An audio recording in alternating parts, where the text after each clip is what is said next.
તો મહેસાણાના ઊંઝામાં ઉમિયા ધામમાં ભક્તોની ભારે ભીડ। હોળી ધૂળેટીના તહેવાર નિમિત્તે ભક્તોએ કર્યા માતાજીના દર્શન।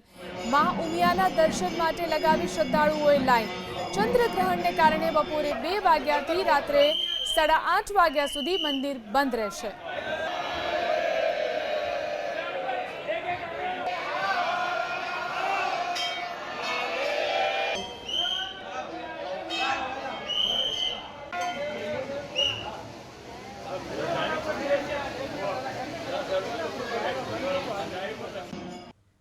તો મહેસાણાના ઊંઝામાં ઉમિયા ધામમાં ભક્તોની ભારે ભીડ। હોળી ધૂળેટીના તહેવાર નિમિત્તે ભક્તોએ કર્યા માતાજીના દર્શન।